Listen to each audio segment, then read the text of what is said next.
Ora vivam! Bem-vindos ao Pergunta Simples, o vosso podcast sobre comunicação. Hoje falamos de grandes hospitais e da maneira como nos dizem coisas, como comunicam, a informação, a transparência, o cuidado, a orientação ou a ajuda. Mas já lá vamos. Primeiro quero agradecer as subscrições do podcast nas várias plataformas, como o Apple iTunes, o Spotify ou o Google Podcasts, também na RTP Play. Assim, sempre que haja um novo episódio, ele aparece como se fosse por magia no vosso telemóvel ou computador. E tudo é absolutamente gratuito. Na página perguntasimples.com tem tudo o que precisam para subscrever, ouvir ou comentar.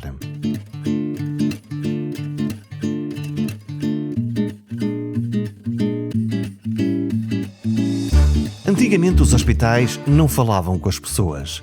Comunicavam pouco e nem sempre bem. Há muito tempo era assim que acontecia. Para falar a verdade, era um mal geral. As organizações, as empresas ou as marcas não falavam quase com as pessoas. Apenas talvez falassem para clientes, através da publicidade. Mas isso não é exatamente a mesma coisa que falar com pessoas, para que elas se sintam parte e não simples compradores do nosso produto. Falar para pessoas é um ato de comunidade e foi isso mesmo que aconteceu nos últimos meses em Portugal. A pandemia de Covid veio mostrar que os grandes hospitais fizeram grande comunicação num momento delicado e difícil, num momento de comunicação de crise. Todas as equipas de comunicação dos hospitais tiveram de se multiplicar para responder aos utentes, aos jornalistas e aos próprios profissionais. Lembrem por isso de falar para o Hospital de Braga, um hospital central que enfrentou logo com grande intensidade a primeira onda de Covid-19. A equipa de comunicação tem 3 pessoas. A Sandra Silva, que cuida de informar as 3.200 pessoas, sim, ouviram bem, 3.200 pessoas que trabalham no hospital. O Diogo Fernandes gera a comunicação digital e a Catarina Pereira cuida da imprensa e da comunidade. Desde o início cumpriram a primeira regra da comunicação de crise: transparência, abertura e honestidade. Catarina Pereira conta-nos que, logo desde o início, se sentiu o efeito conjugado do desconhecido e do medo. E foi preciso responder. O que eu acho que aconteceu na primeira vaga e nesta história da comunicação de crise relativamente à Covid é que no início e ainda hoje, mas no início era tudo muito desconhecido. E o que é desconhecido traz, obviamente, por um lado muito interesse, não é? E por outro lado também muito medo. E o que se sentiu efetivamente nos primeiros tempos da Covid era que as instituições de saúde estavam a ser extremamente mediatizadas e estavam a ser o foco da informação, porque no fundo era aqui dentro das instituições que tudo acontecia, não é? O que é que os jornalistas perguntavam nessa fase? Olha, os jornalistas perguntavam o que perguntam até hoje, quer dizer, hoje já nem tanto, porque efetivamente os números têm baixado, mas era o número de doentes em enfermaria, o número de doentes em Covid, o número de profissionais que estavam infectados, como é que o hospital se estava a reorganizar, se tínhamos capacidade de resposta para todos os doentes de Covid, o que é que estava a acontecer aos doentes não Covid. Queriam obviamente virem in loco e ver no hospital como é que as coisas estavam a correr, ou seja, passarem pelos cuidados intensivos, passarem pelas áreas Covid, e é muito interessante perceber a evolução que houve, porque se no início nós tínhamos as portas abertas para os jornalistas e deixávamos entrar os jornalistas e tínhamos aqueles cuidados extremos em que tinham que colocar o fato todo, uma coisa assim completamente de uma proteção absoluta, à medida que o tempo foi evoluindo, nós fomos percebendo como é que podíamos, não é, lidar com este vírus e foi-se conhecendo melhor, e a verdade é que na segunda e na terceira fase os jornalistas continuaram a entrar, continuaram a ir às enfermarias Covid e aos intensivos, mas não já todos vestidos com aquela farda toda, não é, com aquela proteção toda. Porquê? Porque houve um conhecimento maior da doença. E esta evolução também foi engraçada perceber, não é? No início, efetivamente, efetivamente era tudo desconhecido e todos nós tínhamos muito medo, e depois à medida que a ciência foi evoluindo e foi conhecendo melhor o vírus, também nos conseguimos adaptar melhor à situação. Quer dizer que tu usaste uma estratégia de abertura e de transparência em relação aos Sempre, meios de comunicação, permitindo-lhes que eles pudessem ir fazer reportagem e ver o que é que estava a acontecer verdadeiramente dentro do hospital, em zonas tão críticas como as unidades de cuidados intensivos ou as zonas das urgências onde eles estavam? sempre, sempre, sempre. Nós abrimos sempre o Hospital aos Meios de Comunicação Social. Esse foi o nosso foco, porque acreditamos que numa comunicação de crise deve haver, acima de tudo, uma comunicação eficaz, de transparência, rigor e qualidade.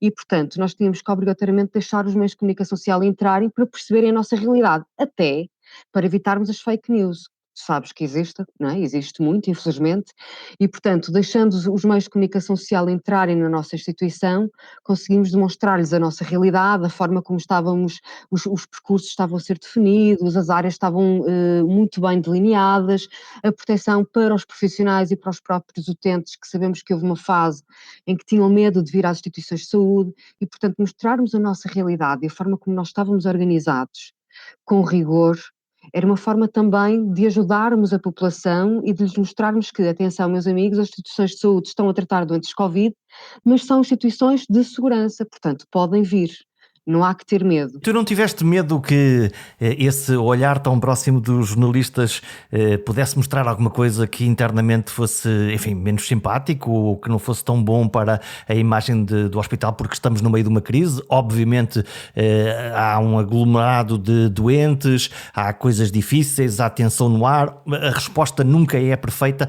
Não tiveste medo de que esse olhar pudesse até criar medo dentro das pessoas que estavam dentro da organização do hospital? Não, nós nunca tivemos medo. Primeiro porque o Hospital de Braga efetivamente preparou-se muito bem para a Covid-19, desde o início. Aliás, as equipas e os profissionais, e isso vou deixar um bocadinho aqui que seja a Sandra a falar, porque ela esteve mais dentro dessa área, enquanto responsável da comunicação interna, mas efetivamente houve uma capacidade de reorganização e de reestruturação rápida, célere e muito eficaz. E isso percebeu-se desde a primeira vaga.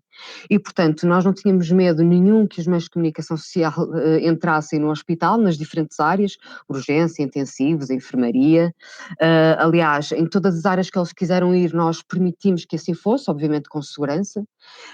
Nunca tivemos esse medo e eu acho que também, repara, não sendo tudo 100% absoluto e perfeito, que sabemos que não é, nós também temos a segurança do que é que a instituição está a fazer, não é? E da forma como está a fazer e, portanto, sabendo que a instituição e os profissionais estão a trabalhar da melhor forma possível, havendo áreas muito bem definidas para doentes Covid e não Covid, não havia por que ter medo de deixar os meios de comunicação social entrar, muito pelo contrário. Quando nós temos uma primeira onda, depois tivemos uma segunda onda e esta terceira onda, claramente a onda que nos desafiou a todos enquanto cidadãos, enquanto serviços de saúde. A Sandra Silva trata da comunicação interna dentro do hospital. Como é que foi conseguir animar as tropas quando a tensão subiu, quando o cansaço se fez sentir e quando estávamos todos, imagino, muito cansados? Muito difícil, Jorge, muito difícil. Porque a verdade é que aos profissionais de saúde era exigido algo que para eles também era de início uma incerteza, ou seja, não havia, tal como a Catarina acabou de dizer, o início foi muito complicado, não é? Ainda é uma patologia que se está a descobrir novidades todos os dias e, portanto, os profissionais de saúde não são diferentes do resto da comunidade nesse aspecto. Estamos a saber quase em simultâneo o que é que se deve fazer na evolução da doença para combatê-la, para tratá-la, para preveni-la e esta situação de quase simultaneidade criou também muita ansiedade nos nossos profissionais, porque no fundo era o fim de linha, era onde surgiam os doentes de facto com maior gravidade, não é, de sintomas, e era onde se estavam a descobrir também momento a momento o que é que se deveria fazer para tratar estas pessoas. O que é que tu foste ouvindo na conversa que tiveste com a tribo do hospital? O que é que tu foste ouvindo quando passavas nos corredores, quando ias prescutando nas várias unidades, o que é que eles precisavam, o que é que tu lhes ofereceste e o que é que tu foste ouvindo? Essa é uma pergunta muito difícil, porque também temos noção de que provavelmente a necessidade deles era maior do que aquilo que nós poderíamos oferecer, no sentido de combater o medo. E o que eu sentia muito nas pessoas era medo. E isto podemos dizê-lo abertamente. Cá dentro do hospital, os próprios profissionais também tinham medo. Medo pelo desconhecido, medo porque tinham que tratar as pessoas, medo pelas suas próprias famílias, como é que seria depois ao sair daqui. Tanto que muitos deles, como todos sabemos, acabaram por se distanciar das suas famílias nucleares, não é? Para nos primeiros momentos poderem tratar dos utentes. Era muito difícil e era isso que corria nos corredores, mas quando as pessoas se equipavam para entrar nos seus serviços, para tratar das pessoas, esse medo acabava por desaparecer. Sobressaía, sobretudo, o espírito de missão, de que a maioria dos profissionais está imbuído, não é? Nas diferentes áreas, e de facto sobressaía esse espírito de missão de tratar o próximo. E no fundo era difícil ver algumas das pessoas que nós conhecemos há anos como eu vou cometer se calhar alguma inconfidência, que nós conhecemos há anos como rochedos, desabarem, porque vimos muito isso, vimos pessoas a chorar de algum desespero, não à frente dos doentes, mas com os colegas, porque foi uma carga brutal, como nós todos sentimos na comunidade, mas aqui para os profissionais, e imagino que em todos os hospitais aconteceu assim, foi uma carga brutal, porque depois também tínhamos aqui o peso de ter que lidar com os receios da população, os dedos apontados muitas vezes, porque consultas que estavam a ser desmarcadas, pessoas que tinham que ficar à espera muito mais tempo, e que compreendemos isso tudo, mas de facto o que foi desmarcado ou remarcado, foram aquelas situações que de facto poderiam esperar mais algum tempo, não eram as prioritárias nem as muito prioritárias, mas sentia-se o apontar do dedo, rapidamente se passaria de bestial a besta, e essa alteração constante também da forma como as pessoas veem os profissionais, não é que no momento são os melhores do mundo, no momento a seguir já há não sei quantos dedos apontados a eles, era muito difícil de lidar para as pessoas aqui. Assim como é difícil de lidar, e sentimos isso nos profissionais com a morte, apesar de se achar que as pessoas estão bastante habituadas a isso, ou de alguma forma até já insensíveis a isso, é mentira. O volume e os números de morte, não é, durante a Covid foram mais do que o que é habitual, sobretudo em algumas áreas, como os intensivos, e vermos as equipas ressentir-se disso, não numa fase inicial, mas agora, já depois de algum tempo de desgaste e de cansaço e tudo mais, é muito complicado. Nós aquilo que pudemos e tentamos sempre fazer foi envolver ao máximo os profissionais, eles sentirem-se envolvidos no processo, comunicar-lhes o mais rapidamente possível todas as alterações que o hospital ia executando, porque no fundo nós somos cerca de 3.200. Como é que tu fizeste isso? Que estratégia é que tu usaste para comunicar aquilo que eles precisavam de saber, de os envolveres, e não sei se recorreste, por exemplo, a testemunhos de pessoas dentro do hospital para darem a sua visão daquilo que estavam a ver e daquilo que estavam a sentir? A estratégia não foi apenas concentrada na comunicação, isso não podemos dizer dessa forma.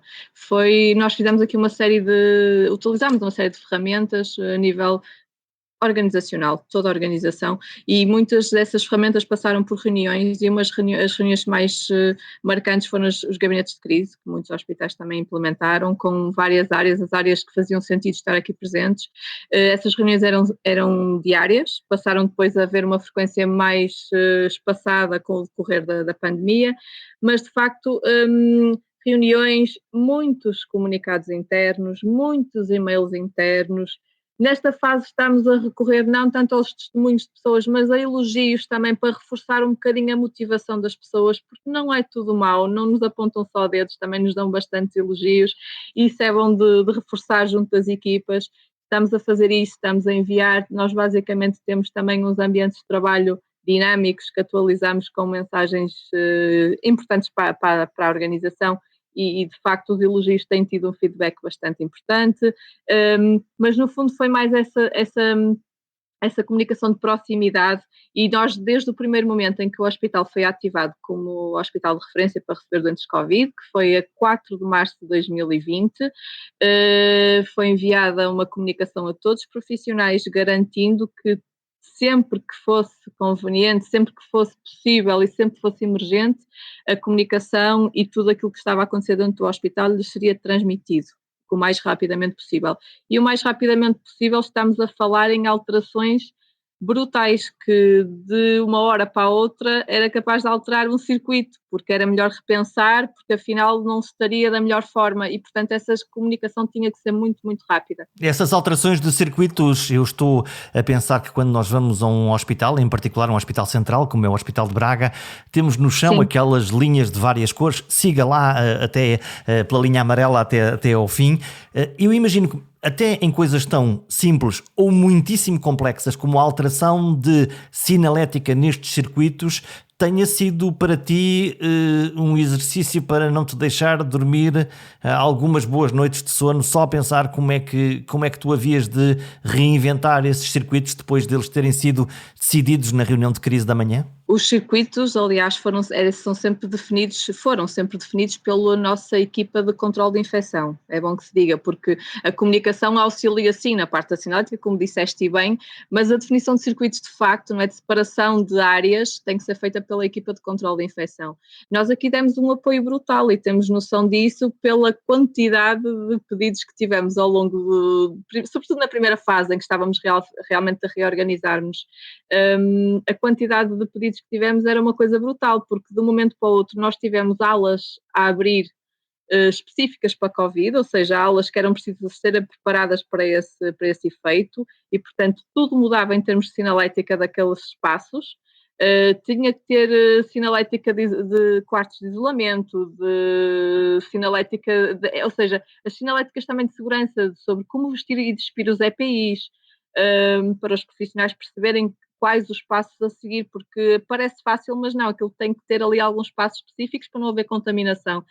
Tudo isso, portanto, haviam equipas a revestir aulas de internamento quase dos pés à cabeça, com sinalética, com tudo aquilo que era necessário para criar estes novos espaços. E nós demos aqui um apoio precioso nessa parte, temos noção disso, mas muito auxiliados e muito guiados pelo controle da infecção, porque de facto são eles que definem esses circuitos, os procedimentos e tudo aquilo que é necessário para que esta reorganização e este novo cuidar de doentes com Covid fosse possível.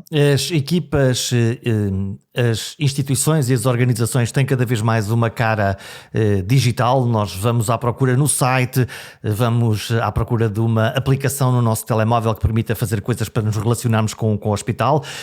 O Diogo é o responsável por esta componente digital, Diogo José Fernandes.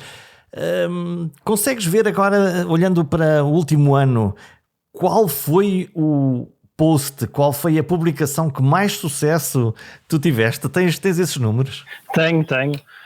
Sei porque foi realmente muito impactante. Foi a publicação que nós fizemos agora no final de 2020 com um vídeo de uma criança internada na nossa pediatria a receber os super-heróis na semana de Natal. Só que como é que os super-heróis os vieram visitar? Foi através de escalada do lado de fora do serviço de internamento. E essa é uma história muito bonita, porque nem a criança nem a mãe sabiam que nós iríamos ter esta atividade aqui no hospital e, curiosamente, a mãe vestiu a criança de super-homem nesse dia, com um pijama de super-homem. Ou seja, tudo se conjugou para que esse vídeo realmente fosse um suporte de comunicação muito, muito impactante, e foi sem dúvida a nossa melhor publicação desde que criámos, por exemplo, o LinkedIn, sem dúvida, de larga escala. Deixa-me só referir e explicar aqui um pouco também como é que a nossa presença digital está organizada. Ora bem, nós temos o nosso website, que fomos adaptando ao longo de toda a pandemia, com toda a informação e com todas as alterações que eram feitas aqui no hospital. Atualmente temos inclusive uma página apenas dedicada à Covid-19, em que temos, por exemplo, digamos que o Jorge vem ao hospital, se for essa página Covid, diz todas as alterações que ocorreram no hospital e que se encontram no ativo neste momento, porque nós sabemos que a pesquisa de informação sobre saúde e sobre a ida aos hospitais é cada vez mais e está cada vez mais patente na utilização da internet por parte das pessoas, então fizemos essa alteração. Depois temos o LinkedIn do Hospital de Braga, que foi criado há pouco mais de um ano e em que conseguimos até este momento mais de 8 mil seguidores num ano, o que é espetacular na nossa opinião. E depois temos o Facebook do Banco de Sangue, em que aqui durante a pandemia também sofreu algumas alterações a nível do tipo de publicações, em que nós fazemos publicações de vários tipos. Temos publicações educativas, temos publicações com pequenos quizzes, mas aqui a vertente é sempre inspirar e educar e juntar aqui estes dois tipos de conteúdo de forma a que as pessoas não fiquem demasiado maçadas apenas com conteúdo informativo. Qual foi a reação da audiência? O que é que tu recolheste? A reação da audiência foi,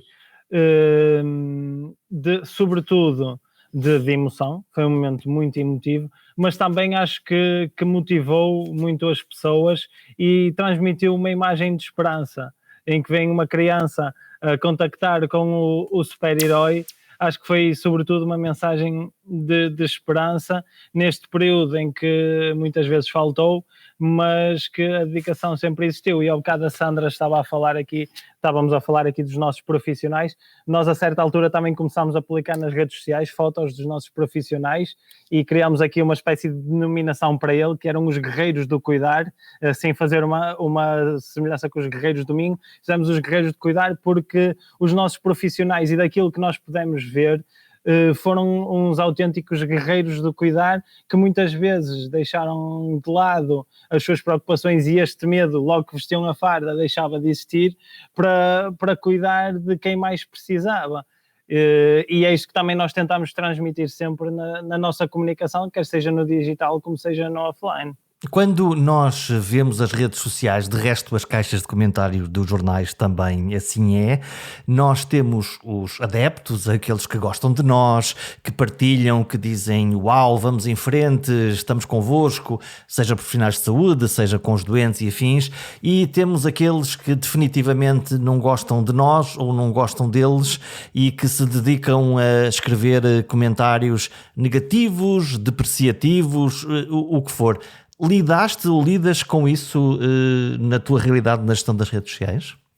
Ora bem, a única forma em que lido com isso é a nível das notícias que são publicadas em diversos órgãos de comunicação social, em que nós vamos ler os comentários e fazemos o clipping também para estarmos em cima do que é a opinião das pessoas sobre o hospital e sobre os nossos cuidados, porque nós aqui, o LinkedIn, visto que é uma rede profissional, não há assim tantos comentários negativos ou de ódio como existem nas restantes redes sociais, e no Facebook do Banco de Sangue também não, porque de certa forma a prestação de serviços do Banco de Sangue diverge um pouco com a do hospital e por isso também são comentários e mensagens. Nós por ano respondemos a mais de 1500 mensagens no nosso Facebook do Banco de Sangue sobre dúvidas, mas também muitas fotos que nos enviam a dizer hoje fui dar sangue e assim. Agora, claro que nós também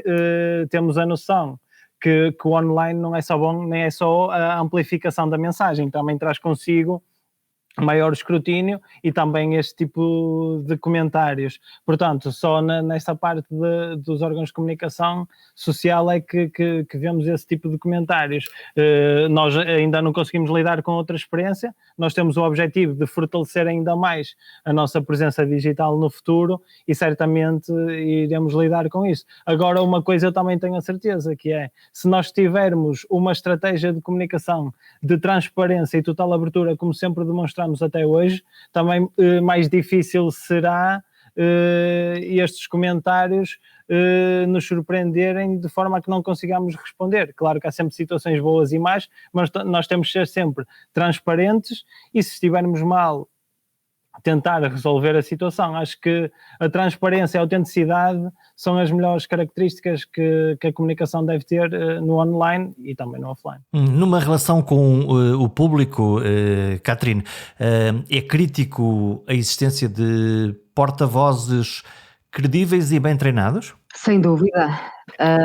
Obviamente que quando tu abres as portas para os meios de comunicação social, tens que obviamente perceber quem é o interlocutor, não é? E quem Tens é um que vai porta-voz falar. perfeito na tua cabeça? Como é que pode ser esse porta-voz perfeito? E eu perfeito tenho. É assim, Mas a todas as perfeição pessoas nunca existe e nós sabemos É disso, exatamente, mas é isso, aquele que tu gostavas mesmo que É fosse, que características é que um porta-voz devia ter para fazer bem o seu trabalho? E eu acho que acima de tudo tem que ser obviamente uma pessoa de verdade, no sentido de que não estamos aqui para enganar ninguém, estamos efetivamente para passar a informação tal como ela é, com as coisas boas e más que todas as instituições têm, isso aí não há volta a dar.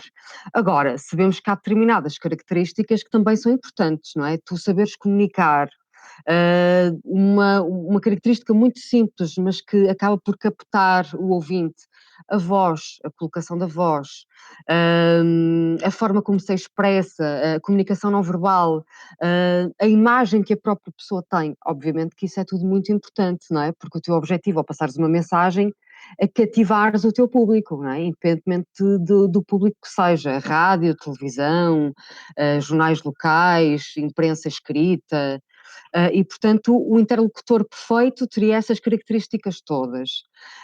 Mas deixa-me dizer também que nós fazemos aqui, pronto, um bocadinho de media training também com as pessoas que vão falar, não no sentido de as influenciar no que vão dizer, atenção, não é esse o objetivo central. Então treinas como? O media training é, para as pessoas que estão menos dentro da área da comunicação, é a possibilidade de treinarmos pessoas de uma organização para falar aos jornalistas e para saber como é que devem colocar as suas mensagens e obter vantagem do meio e da forma de comunicar. Repara, nós também depois temos interlocutores que são mais fáceis de tu teres este discurso e este diálogo, não é? E tens outros que não é assim tão fácil, Porque não é? tem Que não medo de recebem falar à imprensa? Não é porque tem medo, às vezes, sabes que falar para a imprensa, muitas vezes também, isto é como tu falaste para o público, tu tens que ter às vezes um à vontade, não é?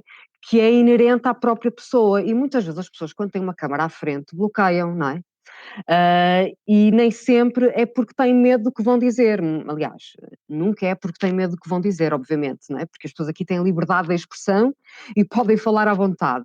Muitas vezes é porque realmente não têm esta segurança de comunicação. E muitos profissionais de saúde não estão efetivamente vocacionados para comunicar em público, não é? Encontraste boas surpresas nas pessoas que treinaste? Eu fico sempre com esta ideia porque de vários grupos que eu já treinei, houve sempre aquela pessoa que a gente dizia, se calhar não comunica bem, e subitamente começa a comunicar e nós dizemos, uau, é isto mesmo. Sim, sim. Aliás, ao longo destes 10 anos de experiência profissional, vou-te dizer que já tive como interlocutores pessoas que pensei, bem, não sei se vai ser assim uma boa aposta, por exemplo, uma reportagem sobre um serviço específico, tem que ser uma pessoa do serviço a falar, não é? Não vais colocar uma pessoa de outro serviço qualquer. E efetivamente pensava assim, pronto, vamos lá ver, não é? Porque depois é muito interessante, porque depois tens vários casos, há pessoas que te dizem que vou ficar muito nervosa, não sei se vou conseguir e não sei o quê, e quando as câmaras acendem, a pessoa começa a falar e bem, e depois tens outras que tu achas que vão estar à vontade e quando a câmara liga ficam bloqueadas, portanto tens aqui várias experiências. Uma coisa que nós tentamos dizer sempre, e isso é muito importante, e dizemos-lo mesmo em frente aos jornalistas, porque os próprios jornalistas às vezes nos pedem isso, é que todos os profissionais e todos os interlocutores tenham o mínimo de linguagem técnica possível.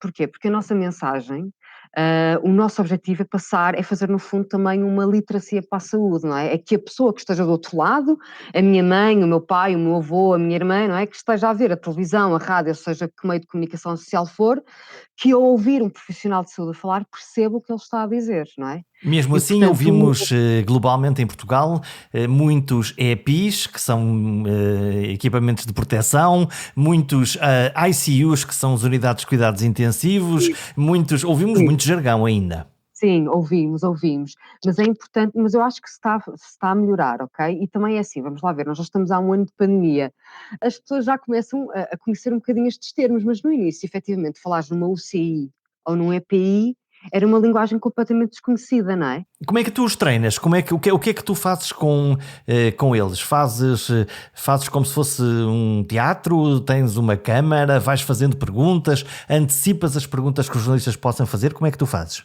Pronto, o que acontece muitas vezes é que o que nós sentimos é que os profissionais muitas vezes ficam com algum receio daquilo que pode ser perguntado por não estarem, se calhar, ou por terem receio de não conseguirem ter uma resposta objetiva, clara, no momento. E, portanto, muitas vezes o que eu faço com eles, até por telefone, não precisa ser sempre presencial, é contextualizar o objetivo da reportagem, não é?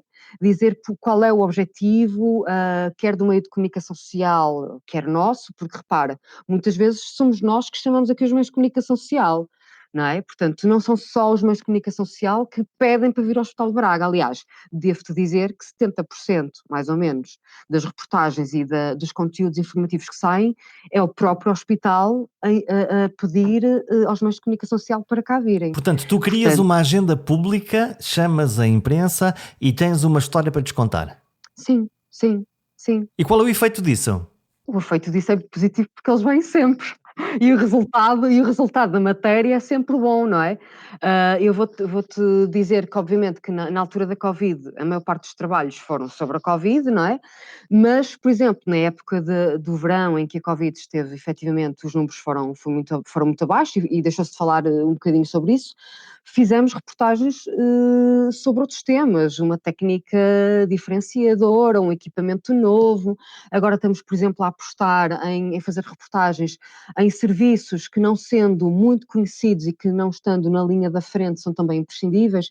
Já fizemos com a central de esterilização do hospital, já fizemos com os assistentes operacionais do hospital, isto também, no fundo, para lhes dar visibilidade e para mostrarmos à população que, ok, houve aqui serviços que foram fundamentais no combate à pandemia, mas sem os outros serviços todos, nada seria possível. E, portanto, estamos agora numa estratégia de comunicação de dar visibilidade também a estes serviços que foram pouco falados, mas que também foram fundamentais. Imagino, Sandra, que em termos de comunicação interna, isto que aparece nas notícias locais, nacionais ou regionais, tenha depois um reflexo dentro dos profissionais? Uma das coisas que nós tentamos sempre, exatamente porque as áreas, tal como dizias também no início, Jorge, não são estanques, não é? Nós trabalhamos em equipa. Um dos cuidados que nós temos sempre é que, quando há uma informação de facto relevante que vai ser comunicada para o exterior, antes disso é comunicada internamente, não é? Porque para nós também não faz sentido os nossos profissionais saberem o que se passa dentro da sua casa, entre aspas, pelos jornais. Não faz sentido nenhum. Qual é o E, efeito portanto, disso, dessa comunicação proativa e desse cuidado de dizer, olha, cá em casa nós vamos fazer isto e amanhã provavelmente isso aparece nas notícias? exatamente. É envolvê-los, no fundo eles sentirem-se como parte integrante do processo, não serem um mero leitor, um mero telespectador, é o saberem que vai acontecer porque o seu hospital, a sua casa, fez determinada situação, determinada iniciativa e deles a conhecerem isso, portanto é integrá-los no processo, acima de tudo, e acho que isso tem vantagens claras, não é? Porque estrategicamente gerir 3.200 pessoas sem lhes dar informação prévia ou sem no fundo, reconhecê-los enquanto profissionais, enquanto parte integrante, seria muito mais difícil se isso não acontecesse. E o Portanto, que é que acontece quando, e acontece sempre, quando aparece uma notícia que não foi gerada no hospital, mas alguma notícia que aparece nas notícias, alguma informação que aparece nas notícias de alguém que reclamou ou de alguma crise em que todos descobrimos lendo no jornal e não na comunicação interna, porque isto não foi gerado de dentro, foi de fora para dentro. Como é que é a reação? algum burburinho. Há pessoas que se cruzam connosco nos corredores e que nos falam disso, olha, aquele caso, eu nem sabia, e pronto, tentam perceber um bocadinho mais, porque elas próprias também não desconheciam, mas mas lá está, também há muito aquele sentimento de defesa da instituição pela integração que é feita neste sentido, e é isso que faz sentido nesta comunicação integrada, que é o que faz o nosso serviço, basicamente. Tu usaste a expressão burburinho, que eu adoro. Há uma prima do burburinho que é o rumor, que é um bocadinho pior, a Rádio Alcatifa. Sim. Eu quero, com 3.200 pessoas é impossível que os rumores não corram. São, Claro. no fundo, as nossas pequenas, grandes fake news internas. Tu tens um termómetro para ir medindo isso e para tentar contrabalançar esses rumores que vão circulando, que eu imagino que sejam muitos numa comunidade tão grande. Não é fácil, não é? Se realmente for algo que faça sentido, é possível que tenha que ser feito um esclarecimento a nível da instituição, mas geralmente não acontece. O que nós tentamos fazer é exatamente o inverso. É reforçar a parte boa, é os tais elogios que há bocadinho eu referi, é mostrar que, para além das reclamações, para além de alguns casos que possam surgir, porque é natural que assim o aconteça, há também o reconhecimento do trabalho deles.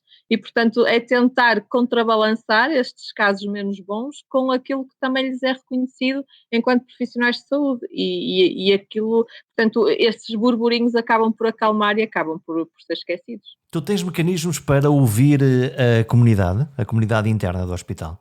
Ou a comunicação funciona mais, no fundo, de cá para lá, me imagino com newsletters ou com vídeos, não sei que estratégias é que tu estás a usar no hospital, mas estou a pensar mais depois, no fundo, na medição do resultado dessa tua comunicação dentro da comunidade do hospital. É assim, nós enquanto comunicação não temos muito essas ferramentas de medição, essa é a verdade e o que acontece Temos muito que é falar que com o Diogo sobre isso e vamos já falar com o Exato. Diogo, que é para arranjar já Exato. aqui uma coisa que funcione. Nós volta e meia tentamos, de facto, fazer alguns inquéritos para perceber determinadas situações, mas são situações muito específicas e muito esporádicas. De facto, sentimos, é mais uma comunicação de nós para eles, mas sentimos o reflexo disso, porque as pessoas procuram-nos, as pessoas falam connosco sobre isso, sobre alguma coisa que saiu, sobre alguma coisa que comunicamos e, portanto, sentimos esse feedback. Não conseguimos, de facto, medi-lo, mas fica aqui a ideia para o futuro, que realmente faz todo sentido. O que nós temos neste momento, Jorge, nós temos várias coisas, como referiste, temos uma newsletter para os profissionais, mas também para os nossos parceiros na comunidade, que compila mensalmente aquilo que é feito no hospital, aquilo que achamos que possa ter mais interesse para eles. Quando estás a falar da comunidade, estás a falar exatamente de que comunidade? Toda a gente, os parceiros institucionais, como a Câmara, os bombeiros e afins? Parceiros institucionais, mas de facto a nossa newsletter também está disponível no nosso site, portanto é para a comunidade no geral.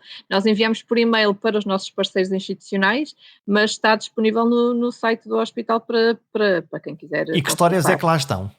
Olha, histórias como isto que o Diogo acabou de falar, daquela visita dos super-heróis, por exemplo, ao serviço de pediatria. Foi através da comunicação que isso se concretizou, através de uma parceria aqui com a comunidade e, no fundo, depois também nas próprias newsletters refletimos um bocadinho isso.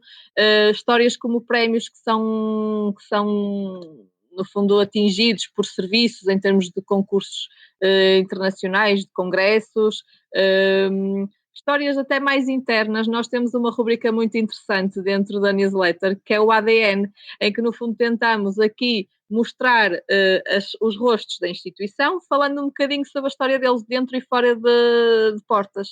É bastante interessante para dar a conhecer às pessoas aqueles que nós nos cruzamos todos os dias e que não sabemos assim tanto, mas que é uma cara familiar há muitos anos, e é uma forma também lá está, de criar aqui o sentimento também de pertença e de envolvimento de todos. E temos esse tipo de histórias que nós tentamos colocar na newsletter, são os nossos números também que fazem sentido. Por exemplo, nós agora recentemente colocamos o dia no hospital, que é bastante interessante, que temos, por exemplo, com a média de 2020, quantos partos por dia, quantos quilos de roupa lavada, quantas refeições, quantos exames, quantas consultas. Tentamos aqui colocar também um bocadinho os nossos indicadores e histórias daquilo que se passa cá dentro. E isso funciona sempre. Diogo, claramente tu estás no centro do furacão. É evidente que no hospital as pessoas estão muito no hospital, mas no resto do mundo estamos todos ligados ao Zoom, a todas as ferramentas que permitem fazer videoconferências. Temos que agradecer desde já porque estamos a usar uma dessas plataformas para poder fazer esta conversa que estamos a ter, chegando ao limite de não nos podendo abraçar, de termos que inventar até uma festa de Natal por videoconferência. Isso é uma coisa boa ou uma coisa estranha? Ou é assim porque tem que ser? Eu acho que neste momento, perante as restrições todas que nós temos, a tecnologia é uma coisa boa. Aliás, eu acho que no geral a tecnologia é boa se for usada para o bem e se for bem utilizada. E neste caso, mediante todas as restrições que nós temos, acho que a tecnologia é uma coisa boa. Agora, e de certa forma também a Covid foi uma oportunidade para a transformação digital acelerar 10 vezes, 20 vezes do qual seria o seu rumo nos próximos 5 anos. O que é que nos ofereceu essa aceleração dessa tecnologia? Esta aceleração ofereceu-nos, sobretudo, usarmos as potencialidades da intranet, quer seja para aumentar a nossa produção, de redefinir processos, otimizá-los e também como é que se diz? Também serviu para estarmos mais próximos de pessoas que de outra forma não estaríamos e de convivermos de outra forma. Por exemplo, a história que falaste da ceia de Natal por Zoom, eu tenho um amigo meu que organiza um jogo de quiz com outros 10 amigos, em que ele faz as perguntas e os amigos respondem e estão a fazer aqui um serão. E esta história é ainda mais bonita quando esse meu amigo é enfermeiro no Reino Unido e faz isso com amigos dele do Reino Unido e daqui de Portugal ao mesmo tempo. Ou seja, a tecnologia nisto tudo serve para estarmos próximos. Agora, não podemos de maneira nenhuma esquecer o contacto físico e a proximidade com o ser humano, que de certa forma é também a tendência crescente no marketing e comunicação digital, em transformar as marcas em cada vez mais pessoais e humanas. E qual é a estratégia que tu usas para humanizar a organização e a instituição? Ora bem, de que forma é que nós tentamos fazer isso? Se tu, Jorge, ou se qualquer ouvinte for ver a nossa página do LinkedIn e ler as nossas descrições, vê ali características pessoais numa escrita que outrora seria formal. E isto é apenas uma das maneiras, porque se fores ver a publicação que nós fazemos ou que fizemos ontem com a enfermeira Madalena, em que é um vídeo em que ela fala do seu percurso profissional e pessoal ao longo deste contexto pandémico, a descrição que nós fazemos não é aquela que seria normal para um hospital, muito institucional, muito formal. Não, nós aqui deixamos alguma estrutura, algum formalismo, mas ao mesmo tempo embutimos aquela emoção e o sentimento que também deve estar, porque o hospital tem que ser formal, sim senhor, mas nós cuidamos de pessoas e não há ato mais emocional, mais sentimental do que cuidar de alguém. Isso é muito bonito e é isto que eu tento passar sempre que escrevo o copy para qualquer suporte de comunicação digital, e é isto que farei no futuro noutras iniciativas e projetos que nós temos mais para a frente para fortalecer esta nossa presença. Mas agora é aquilo que eu disse. Sandra, o que é que te falta fazer? Agora estamos todos a respirar um bocadinho, e respirar aqui no meio de uma pandemia Covid, se calhar até é a mesma palavra certa. Estamos agora a respirar, estamos a conseguir reorganizar aquilo que são as nossas ferramentas de comunicação. Falta-te fazer o quê? Neste momento estás focado, neste momento de calmaria, estás focado aonde? Neste momento eu estou a tentar focar-me na motivação dos profissionais. Porque eu acho que depois destes meses... Como é que os vais motivar? Como é que os vais motivar? Nós já estamos com alguns projetos em vista, nomeadamente sessões de relaxamento, parcerias em termos de situações também convenientes para eles, ou seja, nós no fundo cá dentro do hospital, e que não posso ainda falar muito sobre o tema, mas estamos a tentar criar uma estrutura de apoio aos profissionais na sua vida fora fora do hospital, ou seja, algum tipo de apoio a nível de aconselhamento financeiro, aconselhamento sobre nutrição, aconselhamento psicológico, que já existe no hospital, mas queremos reforçar ainda mais. Algum tipo de situação que seja conveniente também tratar da parte pessoal do profissional, não só da parte profissional, por assim dizer, mas no fundo focar muito nas pessoas, focar muito nestas pessoas que deram muito ao longo destes meses e que abdicaram de muito também a nível pessoal, tentar de alguma forma fazer aqui um reconhecimento pela recompensa nestas pequenas coisas que acabei de referir. Um dos nossos próximos projetos é realmente sessões de relaxamento. Temos aqui já uma parceria firmada e será uma das próximas iniciativas a acontecer. Estamos praticamente a fechar.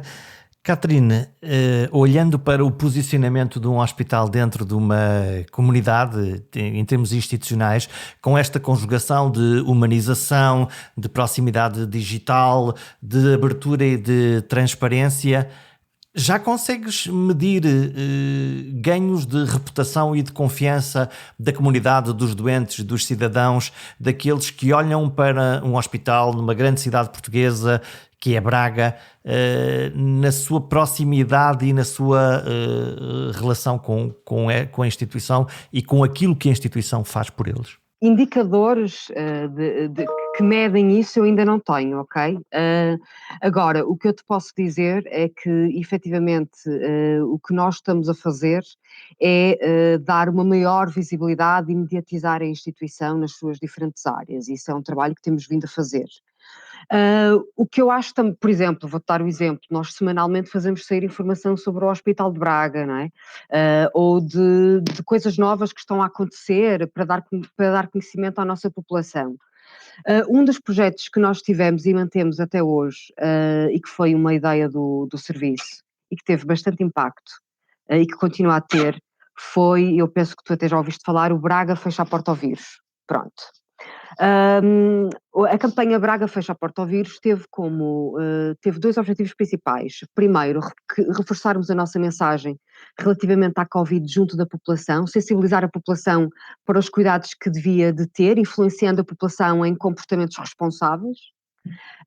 E depois, foi uma forma também de aproximar a instituição de outras instituições de importância na região, como o município, como a Universidade do Minho e como a ACES. Obviamente que nós já tínhamos essas relações, não é nada de novo, mas este projeto veio reforçar e intensificar estas relações.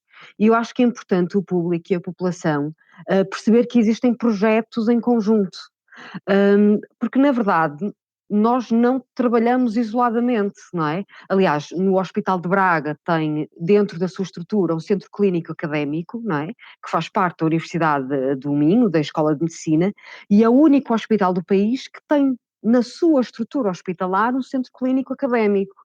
E, portanto, só isto, por si só, reflete a ligação que temos com outras entidades da cidade. E é neste objetivo e é neste percurso que queremos continuar, é reforçar as nossas ligações com as instituições vivas da cidade e que são importantes para posicionar a instituição hospitalar e para mediatizar também a instituição nos seus aspectos positivos. Obviamente que nem tudo é positivo, não é? Nós sabemos que quanto mais abres a instituição, também estás mais suscetíveis, não é? Mais suscetível a alguma informação menos positiva, não é? Porque a partir do momento que tu não és fechado em ti, também tens o outro lado. Mas a verdade é que de todas as formas que tu te posicionas mediaticamente, tens o lado bom e o lado mau. E neste momento a nossa estratégia é abrirmos as portas com qualidade, rigor, para mostrarmos aquilo que o hospital faz. Não apenas só no sentido de mediatizar a instituição, mas também como forma de reconhecimento da atividade e do esforço e da dedicação dos nossos profissionais. Como comunicadora, o que é que levamos desta crise para o bem e para o mal? Olha, o que levamos desta crise para o bem e para o mal? Boa pergunta. Eu acho que nós desta crise para o bem levamos um maior conhecimento. que eu espero que eu tenha. Pronto, a Covid ainda não passou, algo me diz que ainda virão aí momentos difíceis ou mais difíceis. E portanto eu acho que este último ano foi um ano de bastante conhecimento, e espero que esta pandemia nos tenha ajudado em aprendermos algumas coisas, nomeadamente a nível humano, em termos e estabelecermos relações, se calhar com uma perspectiva e com uma visão de maior humanização, porque na prática somos todos iguais, não é? Basta vir uma pandemia para percebermos isso. Somos todos frágeis, estamos todos suscetíveis à doença e todos nós podemos ser apanhados, nós, a nossa família, num momento de grande fragilidade portanto, eu acho que a pandemia deve-nos ter ensinado isso, que somos todos iguais e que, portanto, devemos, se calhar, trabalhar aqui e reforçar os aspectos da humanização e da forma como nos relacionamos uns com os outros. Aspectos negativos. Olha, eu sou-te sincera, eu a nível da comunicação, eu acho que a pandemia trouxe aspectos muito positivos e quem nos estiver a ouvir se calhar vai achar que eu estou maluca, mas não, eu acho que a nível das assessorias e dos serviços de comunicação dos hospitais do país, eu acho que esta pandemia foi uma oportunidade para mostrarmos a importância que a comunicação tem dentro e fora das instituições. Nós éramos efetivamente um serviço, e se calhar ainda continuamos a ser um bocadinho, um serviço de apoio, não é? Que não era muito conhecido, não era muito falado, até se tu falasses com alguém, tu o que é que faz? Trabalha no hospital? Trabalha no hospital, é médica, é enfermeira, o que é que faz? Não, trabalho na comunicação. Está bem, pronto. E então, e isso quer dizer o quê? Ou seja, as pessoas não sabiam, não é? E algumas ainda não saberão, o que é que um serviço de comunicação faz dentro de uma instituição. E eu acho que a pandemia foi uma oportunidade claríssima para mostrarmos a importância que os assessores de imprensa, assessores de comunicação têm dentro e fora de uma instituição. E, portanto, na nossa área de comunicação, eu acho sinceramente que a pandemia, não estou a dizer que ainda bem que a pandemia existiu, atenção, não é? Porque se fosse possível voltarmos atrás e nada disto ter acontecido, era ótimo. Mas, tendo sido uma realidade, eu acho que a pandemia efetivamente foi uma oportunidade para demonstrar a importância que a comunicação e que os profissionais de comunicação têm nas instituições. E eu gostava muito que esta importância, esta visibilidade não terminasse quando a pandemia terminasse. Eu gostava imenso que a pandemia terminasse o mais rápido possível, mas que se continuasse a dar visibilidade a estes profissionais, que trabalham imenso, e que muitas vezes o esforço e o reconhecimento é obviamente reconhecido dentro das instituições.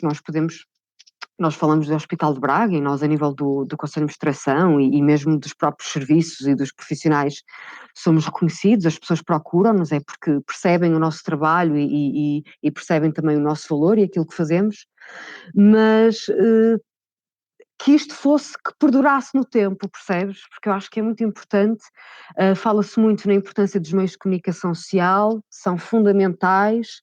Nós, instituições e assessorias, não trabalhamos, o nosso trabalho não seria tão visível sem a ajuda dos meios de comunicação social, isso é um facto, não trabalhamos aqui em parceria, mas a verdade é que durante muito tempo e durante muitos anos ficamos escondidos e, portanto, eu espero que esta seja a oportunidade para começarmos, e é neste tipo de programas como o teu e noutros programas que possam existir, que é importante reforçarmos este nosso papel dentro das instituições. Nós não estamos apenas no gabinete a fazer trabalho secundário, não, nós estamos a fazer trabalho muito importante, quer internamente, quer externamente. E era essa a mensagem que eu queria deixar. A comunicação começa lentamente a ter um papel central na gestão das organizações e um hospital é definitivamente uma grande organização, onde não basta diagnosticar, tratar, operar ou curar. Há que acolher, entender, explicar e criar um profundo sentido de comunidade. Afinal, todos somos humanos, de um lado e do outro, à procura de fazer o melhor que sabemos e podemos. Com uma melhor comunicação, somos melhores cidadãos. E os melhores dos melhores, seguramente, são aqueles que visitam a página perguntasemples.com, deixam um comentário a esta edição ou ouvem algum episódio atrasado que, afinal, tem todo o interesse do mundo. Por nós, até para a semana.